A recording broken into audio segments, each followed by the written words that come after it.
Hi, I'm Jennifer from EntryLevel. EntryLevel helps you learn and get experience so you can get hired. Today, I'm joined by Hauwa, one of EntryLevel's previous students. Hauwa has been learning and developing her skills for over 6 months and received a product management certificate with us a few months ago. Unfortunately, we ran into some technical difficulties while recording this interview, and we lost a few minutes of this interview at the beginning. I'll summarize what we talked about, and then we can jump right into the rest of the interview. So, first, we introduced ourselves. Hawa is calling in from Nigeria, and she talked a little bit about her experience with EntryLevel. I was surprised to hear that she thought the program would be easy, like a YouTube video that you would just watch. However, Hawa told me she liked that EntryLevel's programs actually had real-world examples she could practice and work on. She said she definitely felt job ready at the end of the program. And this made me really happy because it's why we exist. We want to help you feel confident in your skills by the end of our programs. So jumping into the questions, I want to learn about your story. You dived into a little bit about your learning journey, and I want to learn more about what the whole process was like for you, beginning, middle, and end. Do you want to tell us a little bit about that? The product management course at entry level or my whole learning process Your for whole the past learning. 6 years. Yeah. Okay, actually there's a strike going on in my country, so I'm in a higher institution, so I've been there for like the past 6 months.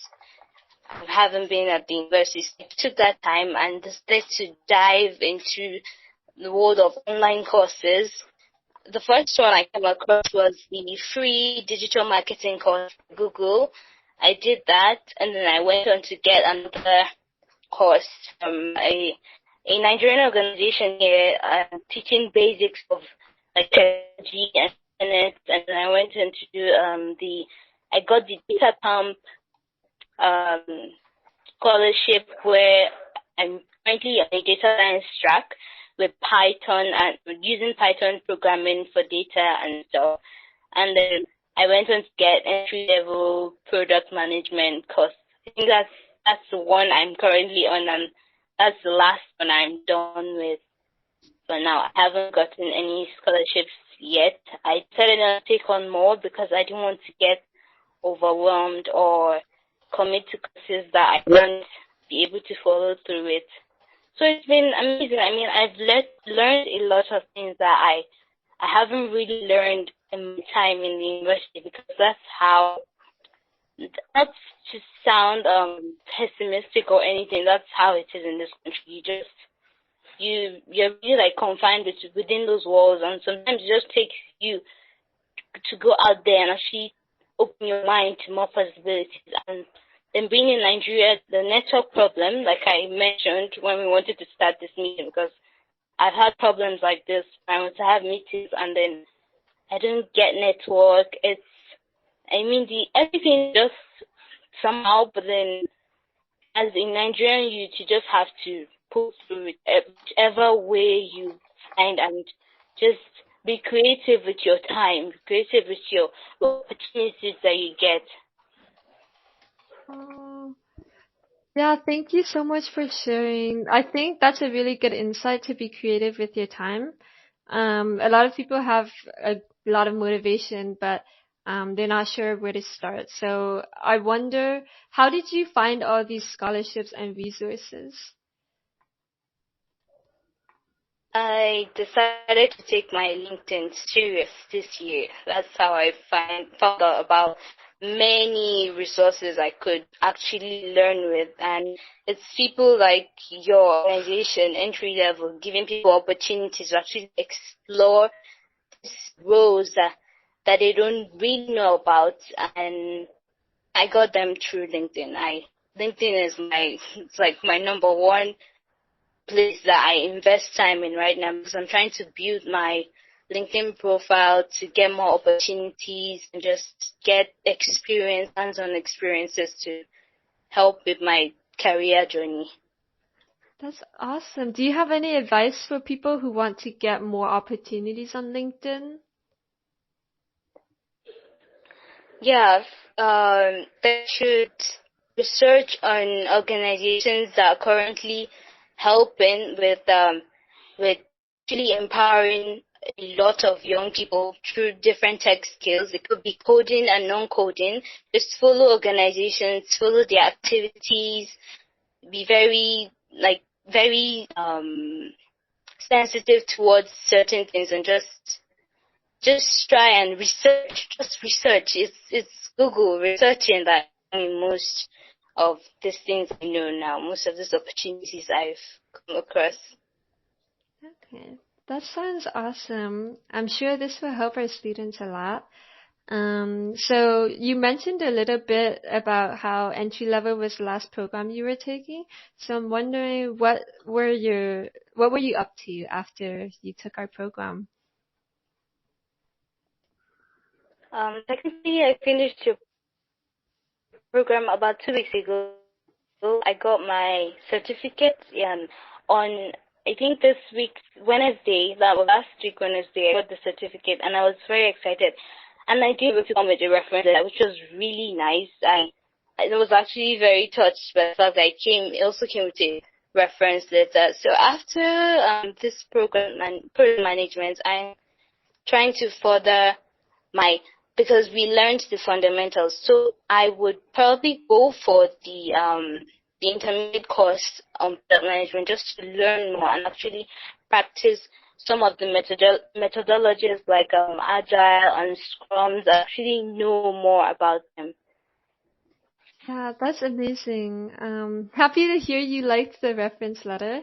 One thing I think you just reminded me of is that we actually have a product management workbook for a job search. I don't know if you knew about that, but I just linked it in the chat for you, and I'll include it in the show notes as well. It basically walks you through how to get a job in product management, how to optimize your um, interview skills, your resume, things like that. So hopefully that will be helpful. Yeah, thank you. I just saw the link. Thank you. I will check it out for sure. Of course. Yeah, so one of my other questions for you today is what advice do you have for other students? You should be resilient on what you want.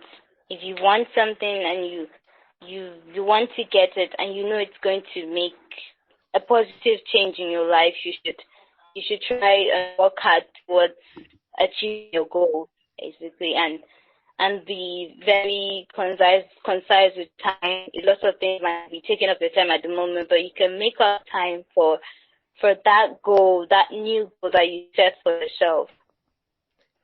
Do you have any tips for how to make that time? Like, do people have to quit things or stay up late? Like, what did you do?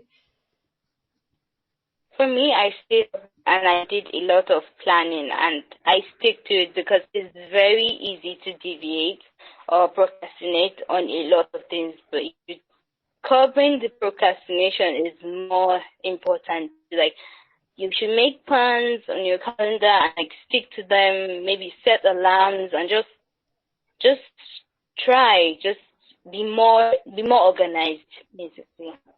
Okay, that makes a lot of sense. I think what helps me sometimes too is basically saying my goals and what I hope to accomplish out loud and sharing them everywhere. So if I don't do it, then I basically get shamed. It's kind of a bad way to make sure I accomplish something, but it worked for me. Like, being a self-critic of yourself, yeah, towards your time. Yeah. Yeah. And then Sometimes you, putting yourself on. oh, sorry, what did you say? No, I just wanted to add that sometimes being the one to like put yourself in check and not being your own accountability partner works too. Yeah, that's something that I still have to learn, I think, because I always procrastinate. I'll sign up for so many courses and get so excited, but then because I signed up for too many opportunities, it becomes overwhelming. So what you said earlier about only signing up for one at a time and like not overwhelming yourself really was something I needed to hear. Yeah. Yeah, you're welcome. Mhm. Yeah, so the other thing that I wanted to ask about was networking. So I think this might be one of my last questions because you mentioned LinkedIn finding opportunities, but if you haven't used LinkedIn before and you don't really know who to follow, who to connect with, how would you recommend getting started? Well, getting started on LinkedIn is perfect. It's actually quite easy. If you have a particular niche you're interested in, you could, like mine, there's this tip I used. I searched for jobs, and then the company those jobs were at, I searched for the people that work there and like the people in their network, because they'll definitely have similar experiences and similar jobs. And that's, I've also met quite a lot of amazing people through using that little thing alone, just staying in my niche. Although it's very easy to like deviate and like you see other things you're interested in, but like building a network, building connections on your niche is very important if you're looking to get a job or get an opportunity on LinkedIn. That's a very good point, and I think there are groups on LinkedIn as well that you can join, so you just have to search them up. Right. They're actually groups you can join. I'm part of quite a few myself. Yeah. How useful do you think they were versus just connecting with people and like leaving notes in the connection request?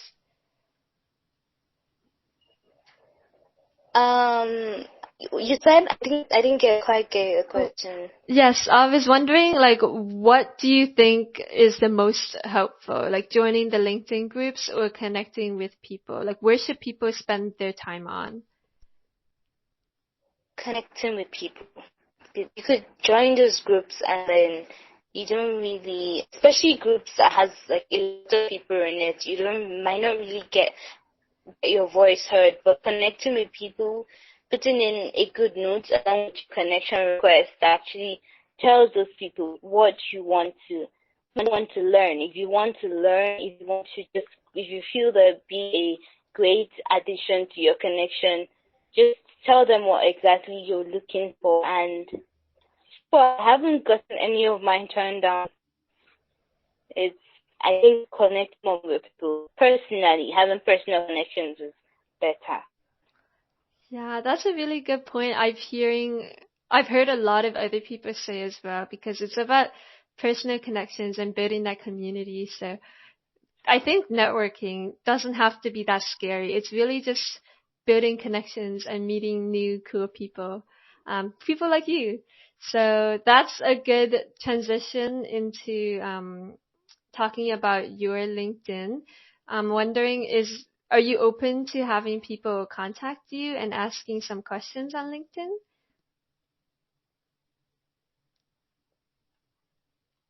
Can people request a connection on LinkedIn with you?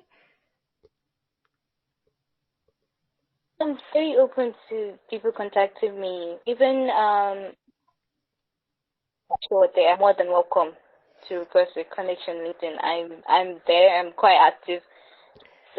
I'm very active, so and also I get emails of connections. So I'm ready to answer whatever question. I've also gotten questions even from the posts that I made. The posts that allow you to get to like discover me. I've had people ask me questions on how they go about stuff, and I've been helpful in my own little way, like from what I know.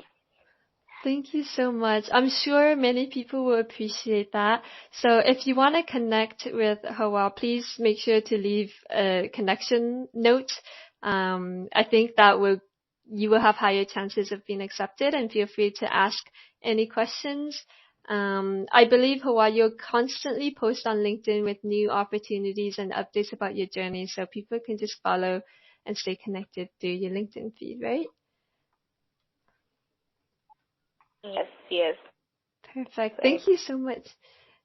Yeah, so that brings us to the end of this call. Thank you so much for sharing your story with us. I loved hearing about all your tips and advice. I'm definitely going to apply some of that to my life. I think I need to add all my deadlines to my calendar. So I will be linking Hauwa's Yay. LinkedIn on the show notes, so you can check the link there. You can also visit entrylevel.net to check out our available programs, including the product management program that Hauwa took. So that's entrylevel.net. So thank you so much, everyone, for listening, and thank you, Hauwa, for all of your wonderful advice. Thank you, Jennifer. Okay, perfect.